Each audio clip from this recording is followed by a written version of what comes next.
Okay. So last lecture में we have discussed how to write electronic configuration of various atoms or elements, right? So atomic number बोलता हूँ, आप इनका electronic configuration लिखो. Try electronic configuration of these. Electronic configuration.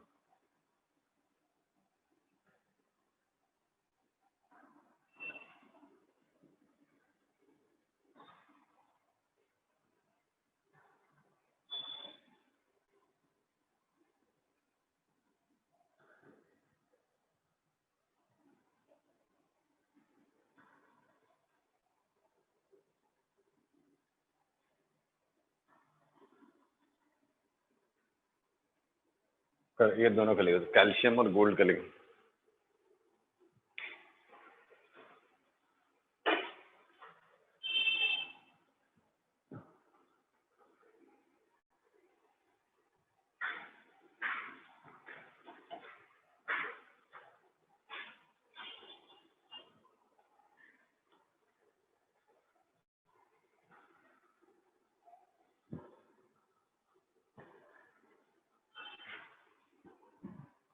Write electronic configuration of calcium, atomic number 20, and then gold, atomic number 79. Done?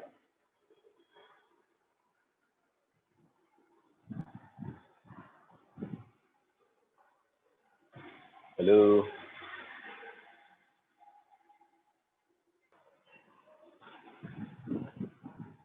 Calcium का हुआ?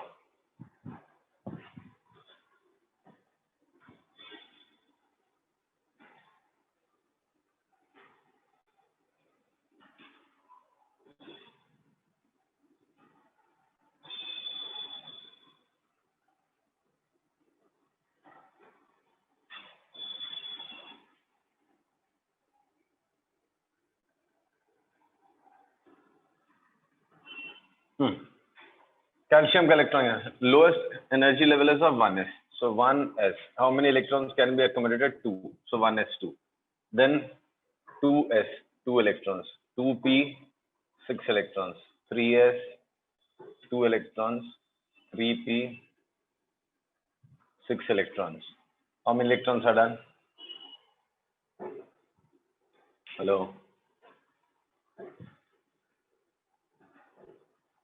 3p हो गया, कितने हो गए? 18. 12 है, तो वो जाएगा 4s. So 4s में maximum 2 electrons can be accommodated. So that's the configuration. So we write it as 1s2, 2s2, 2p6. Then, so this is electronic configuration of calcium. नहीं आ रहा क्या? बहुत आसान सा है. गोल्ड के पहले चाहे तो एक और लिख लो. जिंक का लिखो, जिंक 30 है. गोल्ड के पहले जिंक लिख लो. Zinc. Atomic number is 30. Write electronic configuration of zinc. ये calcium का हो गया. Now write of zinc.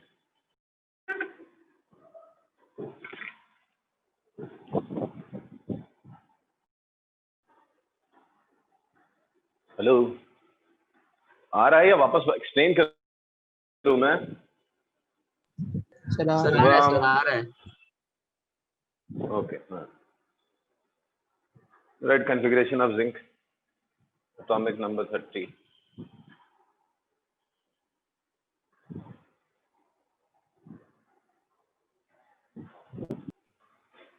Sir 4s2 के बाद सर 4p6 और 4d4 ये और हो जाएगा sir. Correct.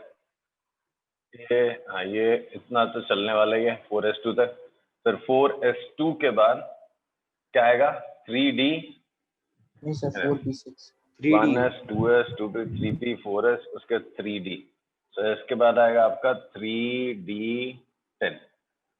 Right? Yes sir. Hello. Yes sir. आ रहा है समझ में क्या बोल रहा हूँ मैं? हाँ. तो जब फाइनल कॉन्फ़िगरेशन लिखते हैं तो एक कन्वेंशन बना हुआ है. फर्स्ट सेल के सारे ऑर्बिटल्स पहले, फिर सेकंड सेल के एक साथ लिख दो आप, फिर 3s2 3p6 3d10 3 के एक साथ लिख दो, लास्ट में 4s2. Right. Now try for gold. अभी गोल्ड का लिखो आप. ना right of gold.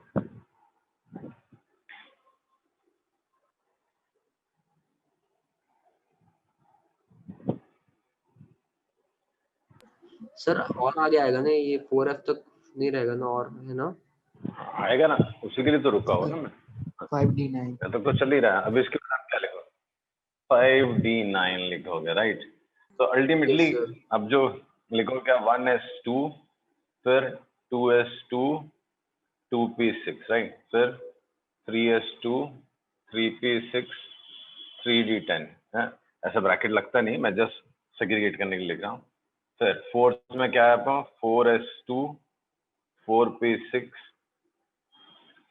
4d10, 4f14, ये आ गया. फिर 5 में क्या है?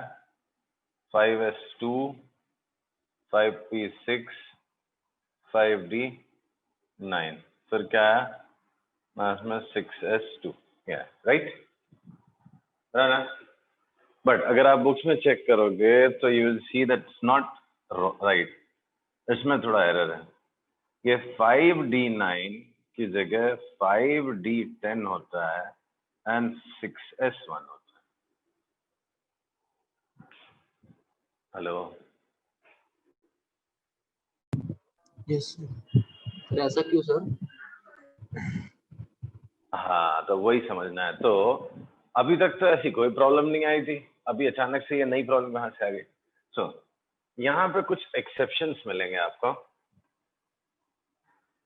जैसे द मोस्ट कॉमन वंस जो आपके स्कूल एग्जाम्स में पूछते हैं, क्रोमियम एंड कॉपर, राइट.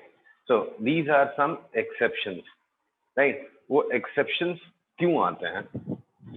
तो ये प्रॉब्लम आती है, देखो, जब हाफ फिल्ड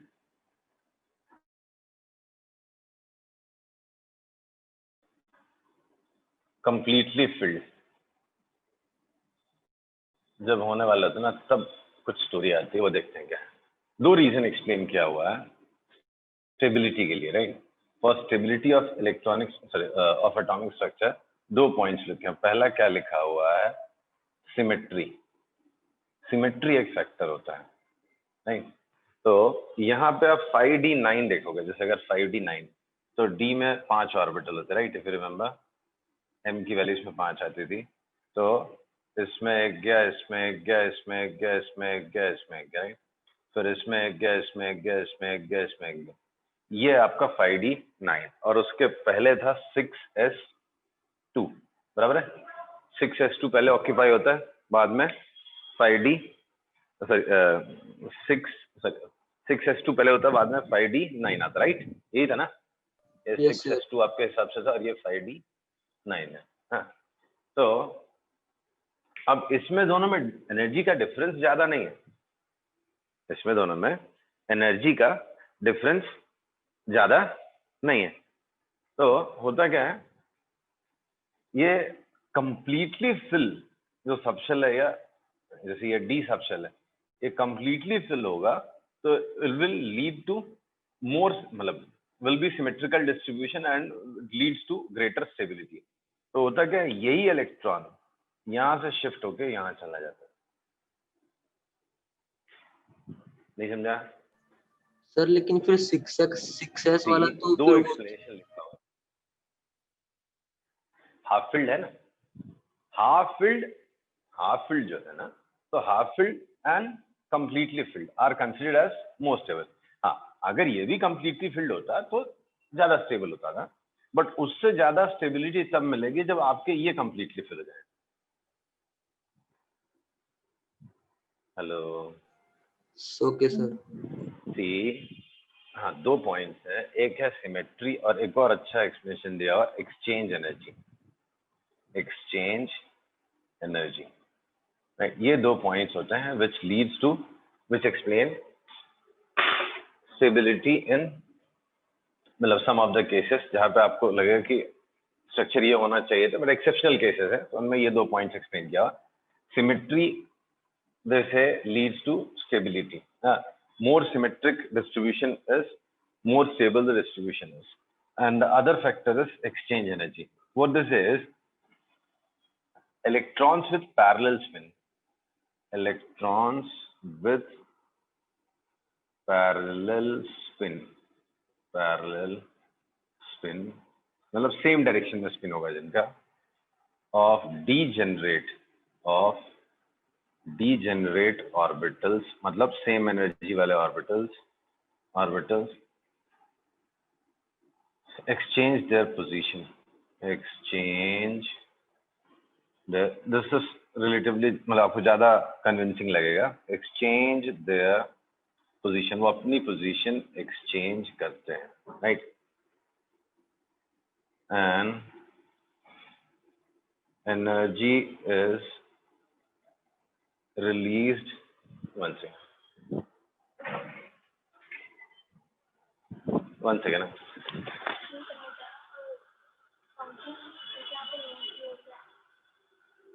मेरा तो फास्ट है ना बेटा, क्या करूं? Energy is released in exchange. Energy is released during exchange. The energy is known as exchange energy.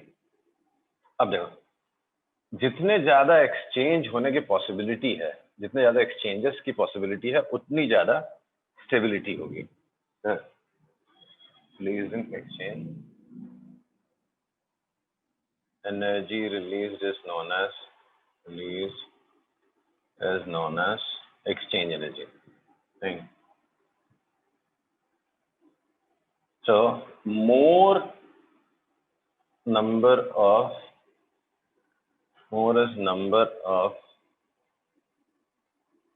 possible exchanges, more stable is structure.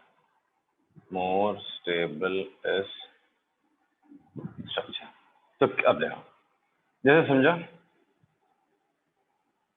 1 2 3 4 ऐसा मान लो, ये डी के 5 ऑर्बिटल हैं, राइट, डी नाम and all will see later on. अभी suppose करो इसमें 4 field है, तो चारों पैरेलल स्पिन वाले होंगे. पहले तो सेम स्पिन वाले जाते हैं, रिमेंबर? Yes sir. हाँ, अब देखो ये 4 ऑक्यूपाइड हैं एंड हैव पैरेलल स्पिन्स, तो ये अपनी पोजीशंस एक्सचेंज करते हैं. जैसे ये इधर चला जाएगा, ये इधर आ जाएगा, ये इधर चला जाएगा, इधर चला जाएगा, ये इधर चला जाएगा, इधर चला जाएगा, ये इधर ऐसा. तो कितने ऐसे एक्सचेंज पॉसिबल हैं? 4 पैरेलल स्पिन वाले इलेक्ट्रॉन्स हैं in degenerate orbitals. These are degenerate orbitals, right. जब तक मैग्नेटिक फील्ड में ना रखो इनकी एनर्जी सेम होती है, तो दीज आर डीजेनरेट ऑर्बिटल्स. तो इन 4 डीजेनरेट ऑर्बिटल्स में 4 इलेक्ट्रॉन्स हैं पैरेलल स्पिन वाले. तो कितने एक्सचेंज पॉसिबल है? जैसे 1 2 एक्सचेंज हो जाएगा, 1 3 एक्सचेंज हो जाएगा, 1 4 खाली वाली इसमें भी भेजा सकते 2 हैं, 3 तो खाली जगह एक्सचेंज करना है बेटा. एक्सचेंज, पैरेलल स्पिन वाले इलेक्ट्रॉन्स आपस में पोजीशन एक्सचेंज करते हैं. Hello, yes sir. ये पढ़ो ना, पहले लिखा है इलेक्ट्रॉन्स विद पैरेलल स्पिन. यहाँ तो इलेक्ट्रॉन ही नहीं, आप पैरेलल स्पिन कहाँ से ले आओ? वो सिर्फ अपनी पोजीशन एक्सचेंज करते हैं, मतलब एक दूसरे के साथ. ऐसा नहीं कि वो खाली में चला जाएगा, इसको खाली छोड़ जाएगा. समझा? Yes sir. ये आप सोचो ना, ये ऑक्यूपाई किया होगा किसी रीजन से. ये वाले जो ऑर्बिटल्स हैं वो कुछ रीजन से ऑक्यूपाई हुए होंगे. अब वो रीजन से वो ऑक्यूपाइड ही रहने चाहिए. ये नहीं हो सकता ये खाली हो जाएगा कि उधर वाला भर जाएगा, क्योंकि वो तो जब नेक्स्ट इलेक्ट्रॉन आएगा तो ही वो भरेगा. तो ये जो पैरेलल स्पिन वाले इलेक्ट्रॉन है, बस ये अपनी पोजीशन एक्सचेंज करते हैं. तो how many exchanges are possible? 6. Maths के टर्म्स में अगर आप बोलोगे तो 4c2, 4 में से कोई भी 2 सेलेक्ट करके एक्सचेंज कर दो. तो 4 × 3/2 × 1, दैट इज 6 एक्सचेंजेस. यही सोचो अगर आप 5 होते, अगर 5 होते हैं, 1 2 3 4 5, अब कितने एक्सचेंज पॉसिबल हैं?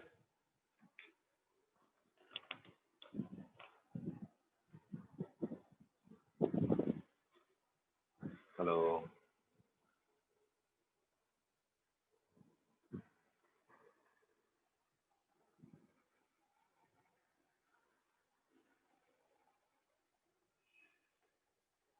बोलो ना कितने एक्सचेंज पॉसिबल है? 5 पैरेलल स्पिन वाले हाफ फील्ड इलेक्ट्रॉन्स हैं, तो इनमें कितने एक्सचेंज हो गए?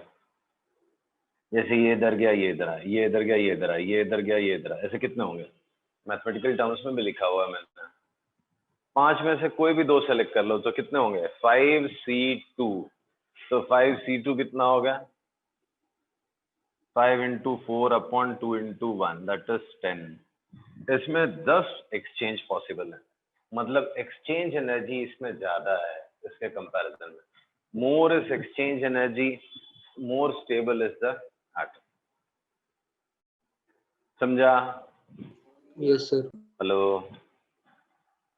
अब देखो यहाँ पे एक्सचेंज एनर्जी से मैं आपको एक्सप्लेन करता हूँ, ये आपको ज्यादा कन्विंसिंग लगेगा। 5d9 तब, राइट?